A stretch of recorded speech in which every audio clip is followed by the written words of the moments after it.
Minsan ka na bang napalo ng magulang mo? Ano ang naging epekto nito sa'yo? That's gonna be our topic for today sa isa na namang episode ng Pretty Petty the Podcast.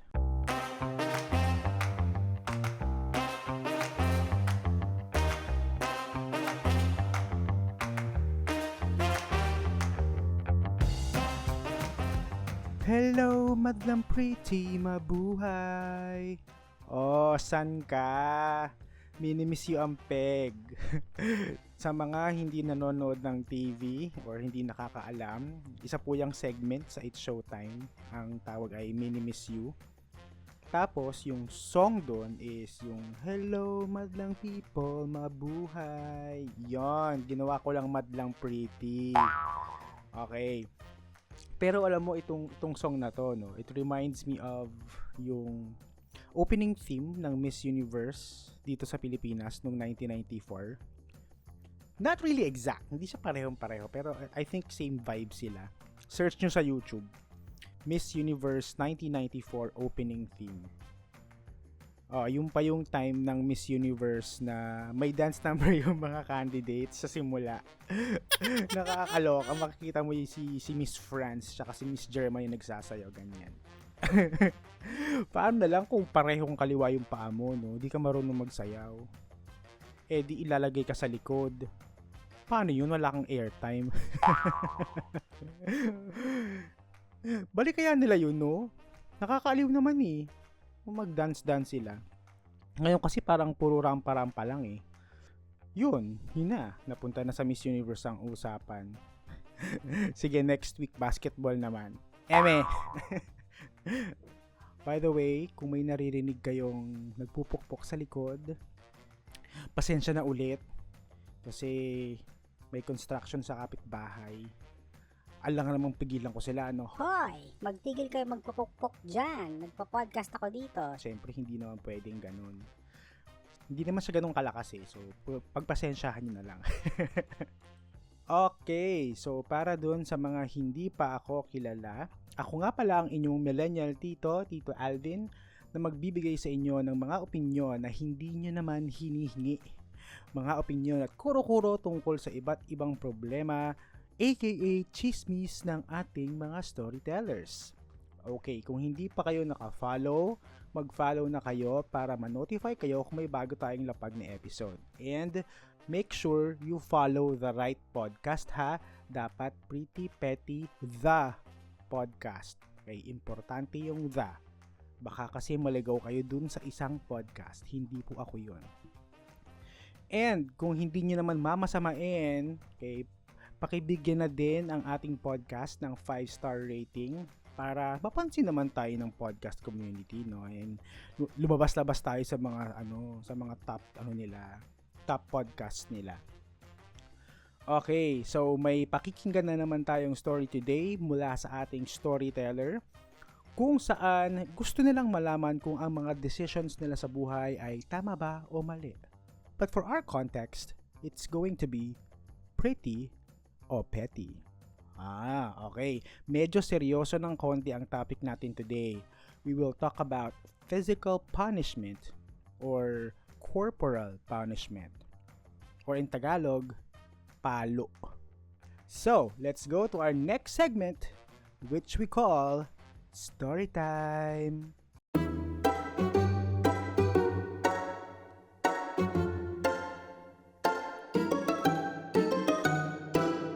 Alright, this story comes from Miss J.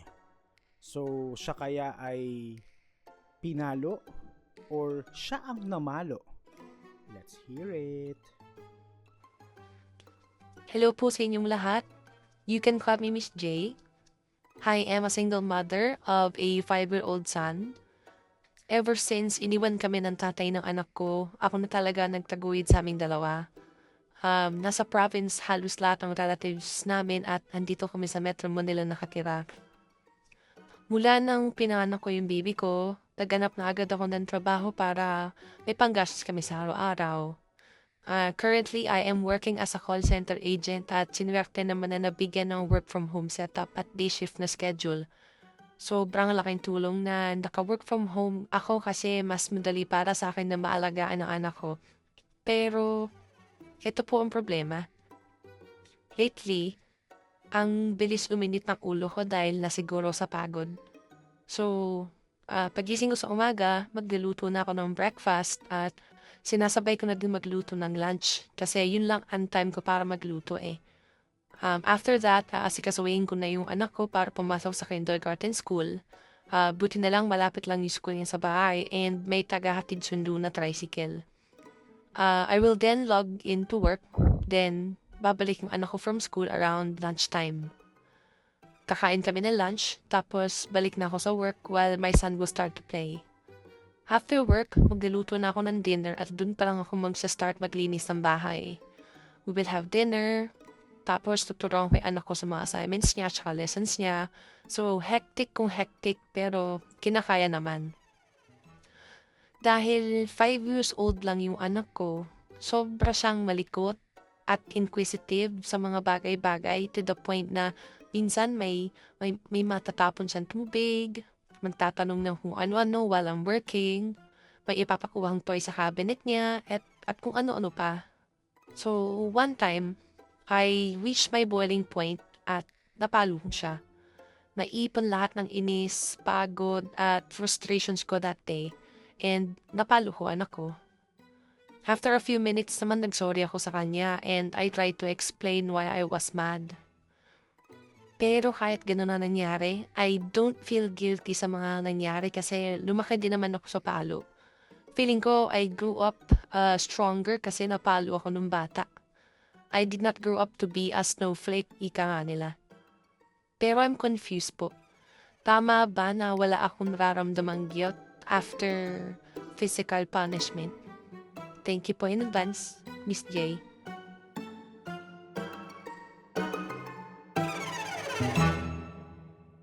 Oh, kawawa naman si Kido. Okay, una Miss J, I empathize with you. I know hindi madali na magtaguyod ng family, especially if you are a single mother. Tapos yung bagets mo sobrang bata pa. Okay, saludo ako sa iyo at sa lahat ng single moms and single dads out there. Hindi biro ang pinagdadaanan nyo everyday. Pero let's go back to her story. So, siya ay isang single mom, meron siyang 5-year-old son.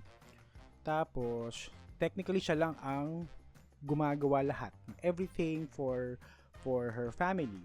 So, nagwo-work siya, work from home siya as a call center agent, nagpe-prepare ng kid for school, siya rin gumagawa ng chores. So, I can only imagine yung pagod niya on a daily basis. So, siguro dahil na rin dun sa pagod na yon, sabi niya, na napalo niya one time yung anak niya kasi may nagawa. So, napalo niya. Though nag-sorry naman daw siya, medyo ginaslight niya ng konti kasi in-explain din niya why she was mad. Pero nonetheless, nag-sorry naman siya doon sa anak niya. Pero ang tanong niya is, wala siyang nararamdamang guilt. Okay lang daw ba yon? Tulad ng sabi ko kanina, hindi biro ang pinagdadaanan ng mga single parent. So, they are actually doing a 2-person job all by themselves. So, naiintindihan ko yung point na madaling uminit ulo mo dahil sa pagod.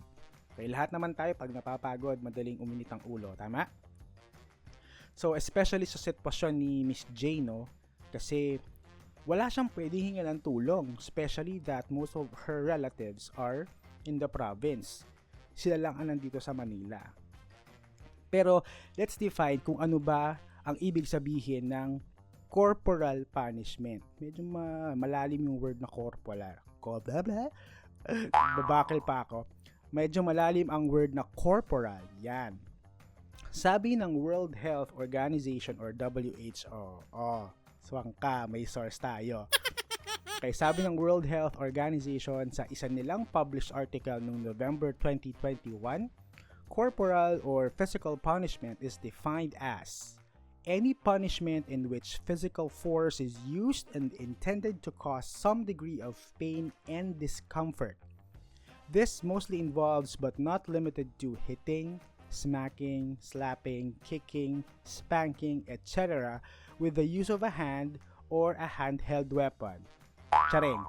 I mean, as the implements, such as whip, stick, belt, shoe, wooden spoon, or similar. Okay, so according sa data ng World Health Organization, around 60% of children aged 2 to 14 years regularly suffer physical punishment by their parents or other caregivers globally. Alam ko in the past, talamak talaga ang pamamalo. 90s, 80s, yan. Medyo madami talaga yung incidents ng pamamalo. Naalala ko pa madalas yung mga bata, tinatakot na papaluin sila pag malikot sila. May mga lines like, Hindi ka susunod sa utos ko? Sige, papaluin kita. di ba? Or mas malala pa, pag medyo older kid na, yung mga teenager ka na, medyo malalim na yung mga linyahan. Kaya may mga marinig kang, Hindi ka magtitino? Tatamaan ka sa akin. may threat na ganyan, tatamaan daw sila. Feeling ko nasabihan na ako niyang before pero hindi ko na maalala. Pero kayo ba? Yung ating mga madlang pretty, ay taray madlang pretty, napalo na din ba kayo nung bata pa kayo? Kasi ako napalo na ako dati. Pero hindi madalas. As in, bilang mo lang sa isang kamay. Or less pa nga eh. I mean, less than 5 times. Yung memory ko na napalo ako. Pero, meron ako isang memory ng isang instance na napalo kaming magkapatid. Napalo kami ng tatay ko. Siguro mga 8 or 9 years old ako nito. So, one time, umuwi yung tatay ko ng lasing. Tapos, makalat yung sahig, maraming toys. So, nasa sahig yung mga laruan naming magkapatid. Di matik, senglot ang aking food racks, uminit ang ulo niya. So, ewan ko, siguro may naapakang laruan or something. So, nagsimula sa pinalo kami ng kamay niya. Siguro sa sobrang nasa mood yung tatay kong mamalo that day, hindi siya satisfied sa kamay lang. Kumuha pa siya ng sinturon, tas yun yung pinalo sa amin. Pero hindi naman yung buckle, no? Masakit naman yun. Tsaka, fake na leather lang naman yung belt niya, so hindi masakit. Char. Pero hindi. Hindi pa doon natatapos yon sa kamay at sa sinturon. Meron kasi kaming box na doon namin nilalagay yung mga toys namin. Okay, so kinuha yun ng aking Pudra Bells. Tapos tinapon lahat ng laman sa sahig. Ang sabi ng tatay ko, Pulutin yung lahat yan. Lagay nyo sa box. Magbibilang ako hanggang 10. Dapat naligpit nyo ng lahat yan. ala, tapos nag-start na siyang magbilang. 1, 2. So ito naman kami, karipas naman kami magkapatid magpulot ng kalat, nilalagay namin sa box. Hindi ko na maalala kung umiiyak ako that time pero feeling ko hindi. Buti na lang, mabilis kami magpulot. So napulot namin lahat. Yes, success! Ito yung plot twist. Kinuha ulit ng tatay ko yung box. Tapos, tinapon niya ulit yung laman sa floor. Di pulot naman kami ulit. Siguro ang ulit nyo ng mga 3 to 4 times. Yung tapon, pulot. Sa isip ko, okay na to. Kaysa naman mapalo ako ng sinturon. Pwede na to. At least tong pulot method hindi masakit. So akala namin tapos na. Hindi pa tapos. So ito, kumuha na ang mahabang kumot ang aking Pudrax. Tas tinali niya sa kisame. Hindi ko alam kung paano niya nagawa yun pero naitali niya sa kisame yung kumot. So para may telang nakasabit from the ceiling, similar sa mga nag-aerial gymnastics, yung mga Cirque du Soleil, ganyan. Sabi ng tatay ko, Para magtanda kayo, ibibitin ko kayo pati warik. Sinong gustong mauna? ay wait, ano daw?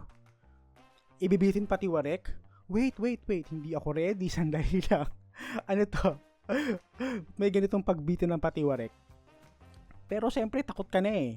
Tsaka during that time, ang gusto mo na lang is matapos na ang lahat, tapos na tong eksenang to. So ito naman ako, nag-volunteer na mauna. Ako na lang po mauna. Bida-bida talaga. So, naibitin ako, pabaligtad. Again, hindi ko alam kung paano ginawa ng tatay ko, pero naibitin niya ako pabaligtad. Pero sandali lang naman, wala pa atang 5 seconds. Tapos, binaba na ako, then sinunod na yung kapatid ko na mas bata sa akin. After nun, umawat na si Mother Dear, our knight in shining armor. Tas dun na natapos yung eksena. Oy, don't get me wrong ha. I'm saying this not to hate on my father ha. My point is, the experience was so intense that it made a mark in me as a core memory. Pero, did this experience traumatize my childhood as I grow up? I don't think it did. Maayos naman ang childhood ko eh. Pero, hindi ko siya nakalimutan. But, it is possible then that children of my age, during that time, or younger, who will experience physical punishment, will be traumatized by that event. And dadalhin nila yon hanggang pagtanda nila. Di ba nga sa mga studies sa States, yung mga famous serial killers, usually sila yung may mga traumatic childhood experience which led to their bad behavior nung tumanda na sila. On a different note naman, ewan ko kung alam nyo or nakita nyo na online yung mga memes. Yung memes ng Asian parent or Asian household starter pack. Nakita nyo na yan? Kaya usually nagko-contain niya ng mga pictures ng mga household items na stereotypically used by Asian parents to punish their kids.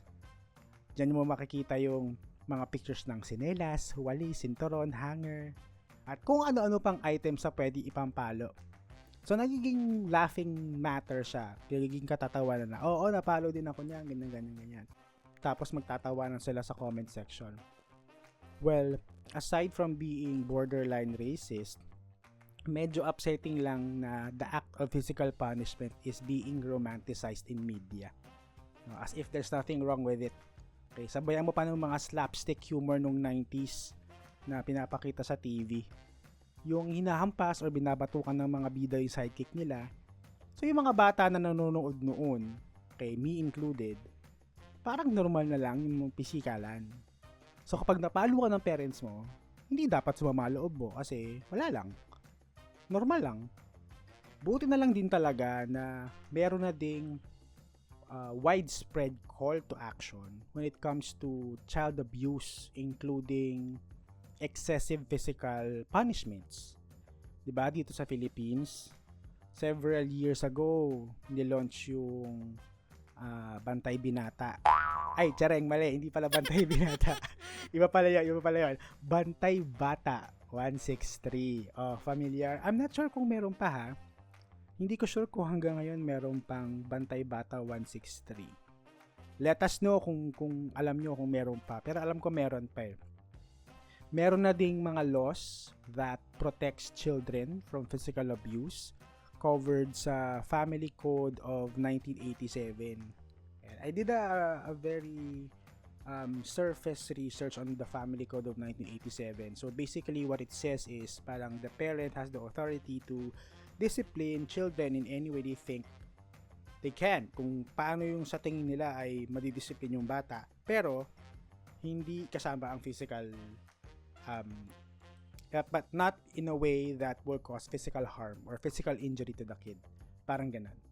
So yun yung mahaba yun yung Family Code of 1987 pero kasama dyan yung protection ng children from abuse, from physical harm. Now, with the advent of mental health, marami na ring research ang nagawa or ginagawa as of now to prove that physical punishment has a wide range of negative effects on the child's physical, mental, emotional, physiological, and social well-being.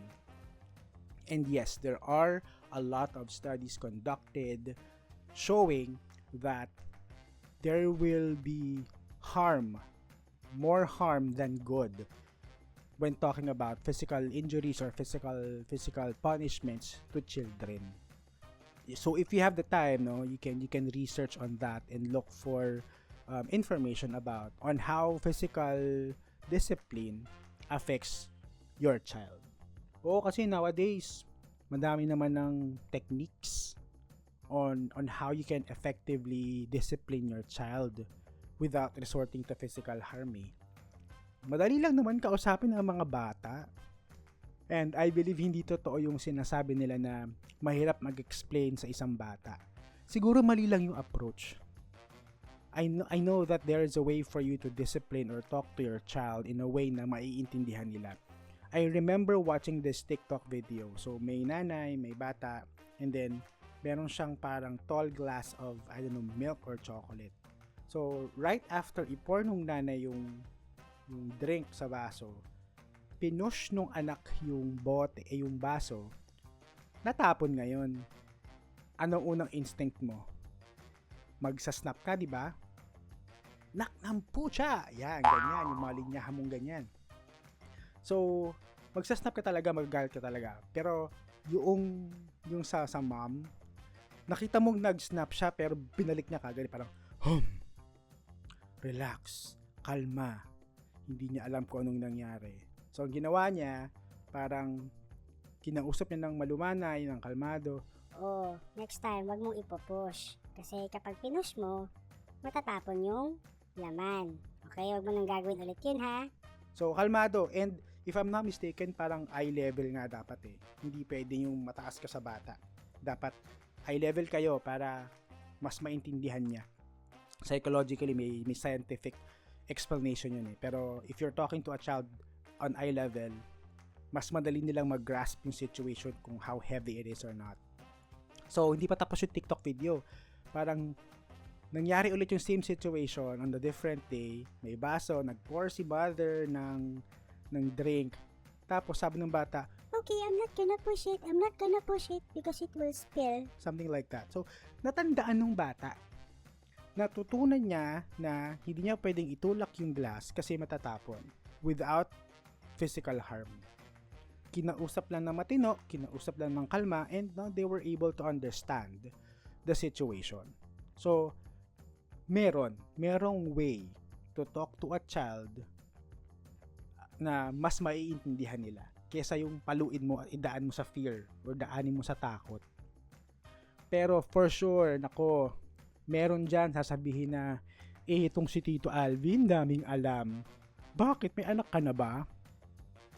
No, I don't have a kid. Pero, I don't need to have one to understand that any form of physical harm or abuse is bad for a child. Or even adults. Sige nga, sampalin ka ng katabi mo si FX or sa jeep, okay lang sa'yo. Kahit sabihin mong kasalanan mo may kasalanan kasi nampal ka niya, okay lang sa'yo. Siyempre hindi. Diba? Alma ka, gaganti ka. Hindi ka papayag na masampal ka, even though you are in the wrong. Gaganti at gaganti ka. Paano ang bata? Makakaganti ba sa'yo yan? Hindi naman. Kaya nga malakas ang loob mong paluin sila kasi alam mong hindi sila gaganti. Kasi kung alam mong gaganti yan, magdadalawang isip kang manakit. Basta any form of physical harm is bad. Tandaan nyo yan. Ayan, ang dami ko ng sermon. Anyway, nakalimutan ko na yung storyteller natin, si Miss J. sabi ni Miss J sa story niya kanina, she became daw a stronger person kasi napalo siya nung bata. Well, it may be true. Okay. But I suggest that she needs to dig deeper and understand if that is really strength that she feels. Or baka trauma lang yun din.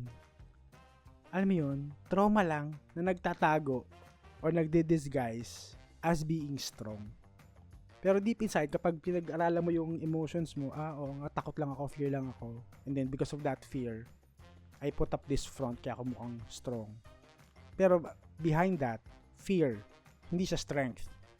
Pero hindi naman tayo magkakilala personally, no, Miss J. So I cannot say what all this means to you. Only you can understand that by digging deeper to your emotions and know how you truly feel. Siguro, I'll give it to you na din nung sinabi mo na nagsorry ka sa Junakis mo after the incident. No, kahit may konting gaslighting kang ginawa, I'll give that to you. You may say na wala kang na-feel na guilt.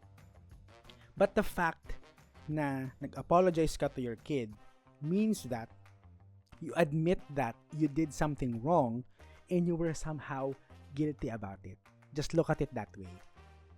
Okay, siguro in general terms, on a bigger scheme of things, you might think na wala kang guilt. Pero hindi, nagsorry ka. So, nagsorry ka kasi in a way, parang mali yung ginawa ko Guilt na yon. So, you feel guilt there right in your heart when you hit your son.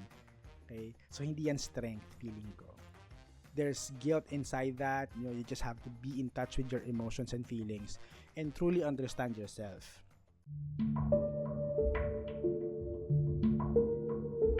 We are now in this part of the podcast where we determine if Miss J is pretty or petty.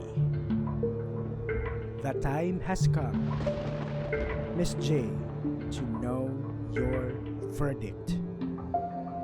Miss J, to you I will say that you are petty. Sorry. Okay, as a parent, you are entitled to have your own parenting style. No? Hindi lang ikaw, sa lahat ng parents na nakikinig sa atin today, you have your own parenting style and nobody else can tell you what to do. Okay? Including how you discipline your children. No? It's your call technically. So kung ano man ang nangyayari sa loob ng household nyo, labas ng ibang tao dyan. As long as hindi abusive or hindi life and death situation. Okay? It doesn't mean na you became stronger dahil napalo ka nung bata, yun na din ang case sa mga anak mo. Hindi ibig sabihin nun, magiging strong na din sila kasi nangyari yan sa'yo. Remember, they are still different people and everyone is unique in their own rights. So just remember this, so basic rule na lang. Remember that all types of physical harm doesn't do anything good. And with that, it's the end of episode 5. Okay, medyo seryoso ang tone ng ating podcast today, no? Pero I'm sure that you've learned a thing or two today. Please follow our podcast and make sure that you watch out for our next episode next Friday. Yes, every Friday po ako nagre-release ng bagong episode. So don't forget to share this podcast and please join our Pretty Petty the Podcast community sa social media. That's at Pretty Petty the Pod for Instagram and Threads and at Pretty Petty the Podcast for TikTok. Follow us as well sa Facebook by going to bit.ly/prettypettythepodcast. And kung katulad nyo ako na nabitin ng patiwarik ng bata pa at gusto nyo ding i-share sa podcast, medyo weird pero okay, fine. Send us an email at prettypettythepodcast@gmail.com. For brand partnerships, collaborations, and other business-related concerns, you can send us an email at the same address. Again, that's prettypettythepodcast@gmail.com. And on that note, lagi nating tatandaan to always stay pretty at wag maging petty. Bye, madlang pretty!